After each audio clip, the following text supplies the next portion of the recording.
آج وہ عیب کسی پر نہیں کھلنے دیتے، کب وہ چاہیں گے میری حشر میں رسوائی ہو، اور آستانے پہ تیرے سر ہو اجل آئی ہو، آستانے پہ تیرے سر ہو اجل آئی ہو، اور اے جانے جہاں تو بھی تماشائی ہو، اور اے جانے جہاں تو بھی تماشائی ہو۔ مقابلہ مکمل ہوا، فیصلے کی گھڑیاں۔ اور یہ ایک بات آج میں بڑی کیٹیگوریکلی آپ سے کہہ دوں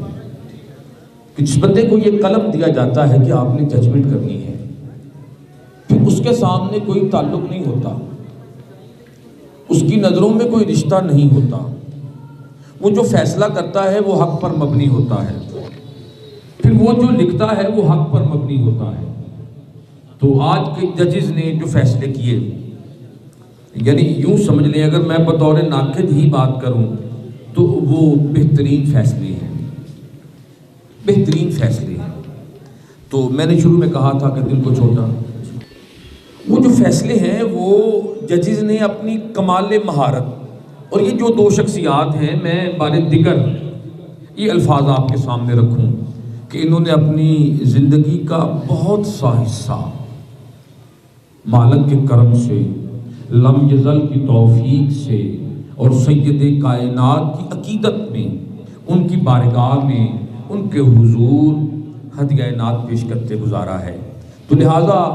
اس ایج فیکٹر میں یہ شخصیات ہیں، یہ میرے ملک کا، میری ملت کا سرمایہ ہے۔ اور یہ نہیں ہے کہ یہ ہمارے پروگرام میں ججمنٹ کے فرائض سر انجام دے رہے ہیں، یہ وہ لوگ ہیں جو بڑے بڑے چینلز پہ بیٹھ کے ججمنٹ کرتے ہیں،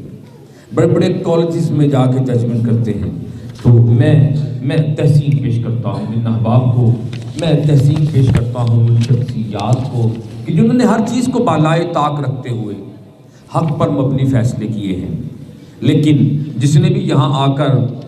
چنن دین ویلفیئر آرگنائزیشن کے زیر اہتمام اور ایشین کیبل نیٹ ورک کے زیر اہتمام یہاں پر پڑھا ہے، تو عاشق حسین صاحب مجھ سے بات کر رہے تھے کہ ہر ایک کے لیے حوصلہ افزائی کا ہم نے انعام رکھا ہوا ہے، تاکہ یہ محبتیں